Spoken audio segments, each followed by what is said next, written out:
Hey, what's up, curious people?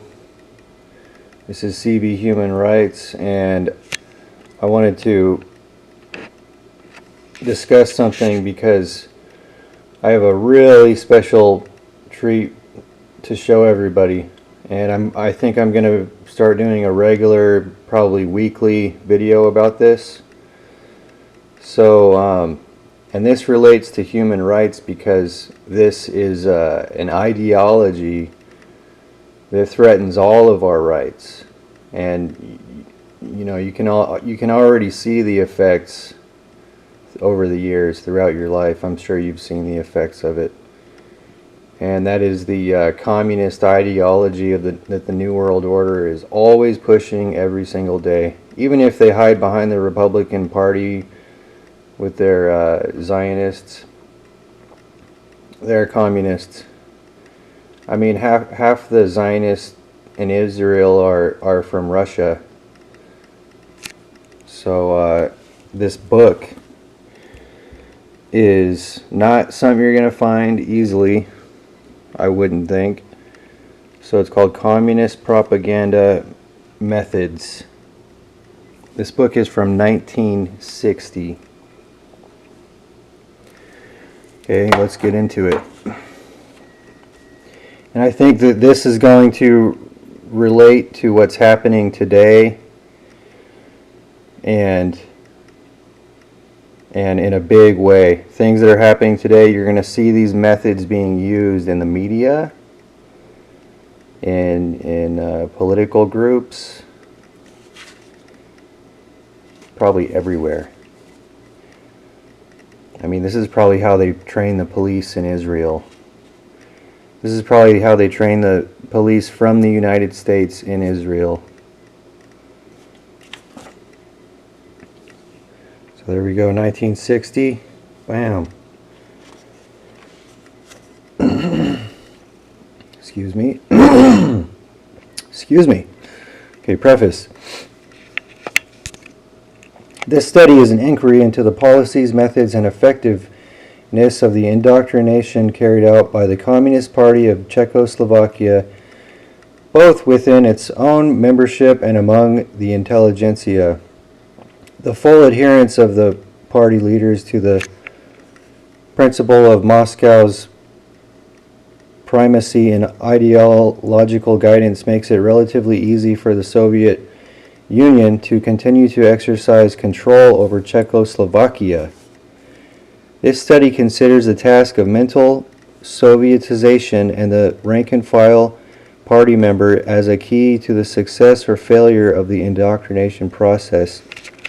Obviously, methods of opinion measurement and inquiry as practiced in free societies could not be utilized.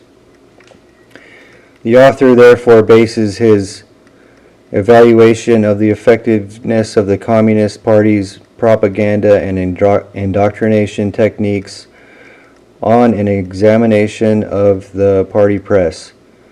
This examination reveals the propaganda techniques employed by the party, as well as the organizational shortcomings and ideological obstacles the party encountered between 1949 and 1958. The first chapter concentrates on the organization and control of the indoctrination apparatus for party members. The second chapter deals with the prerequisites for successful agitation with key propaganda themes and with mass agitation apparatus.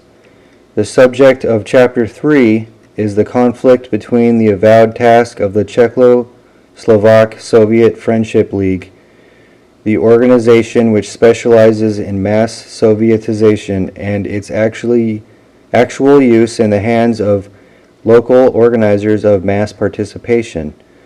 The party's effort to indoctrinate the intelligentsia through manipulation of the arts and sciences at universities and scientific institutes and through organized socialist art is described in chapters 4, 5, and 6. The articulate opposition to Sovietization by the intelligentsia is analyzed in the light of the role the intelligentsia plays under the current regime. And I would just like to say that you know, for you people that believe in communism or whatever you think you might, you may not realize that under communism you will have no human rights whatsoever, no rights at all. So I hope you realize that. And it doesn't help that most all of our technology, IT and computer technology is developed and controlled in Israel, all with backdoors. And they sell all our data and technology to Russia and China. Great allies, right? The new intelligentsia is to serve as the crucial propaganda instrument of the regime. However, the intelligentsia is also the potential and actual originator of new unorthodox ideas, and thus, from the point of view of ideological struggle, its significance outweighs that of the other sectors of the population. It is the intelligentsia which has to generate conformist thought. Therefore, this type of study necessarily focuses on it and on the party, capital P. Chapter 7 deals with the obstacles to ideological integration as revealed by pronouncements at party congresses and conferences.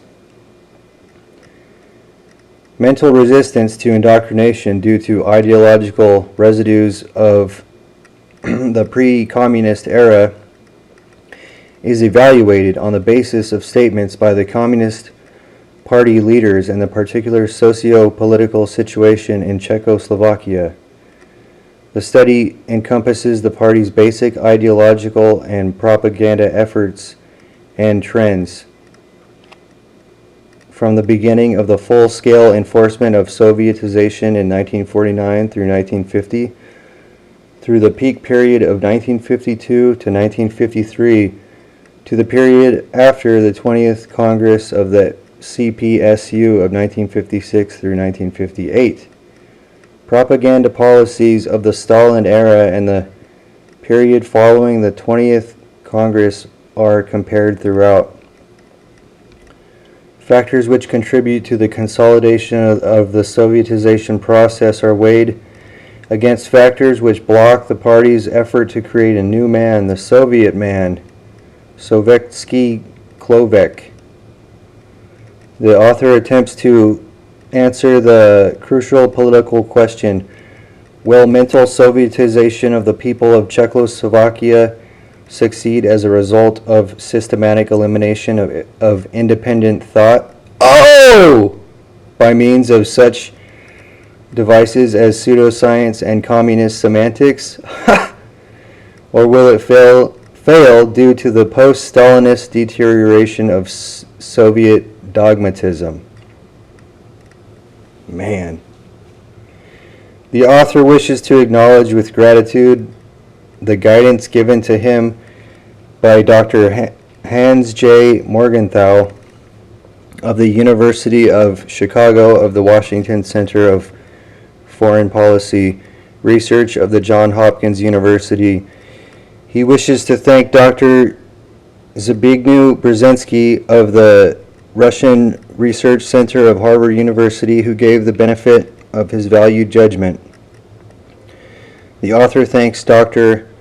Sergius Jakobson, Chief of the Slavic and Central European Division of the Library of Congress, Dr. Paul Horecki of the Library of Congress, and Dr. Vratislav Brusek and Dr. Pavel Korbel of the Committee for Free Europe for advice about original source material.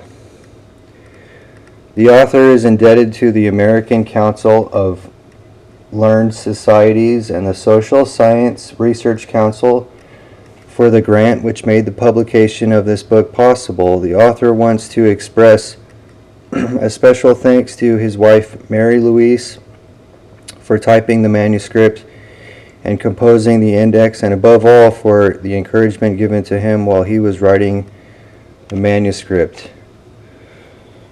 This book is going to be awesome.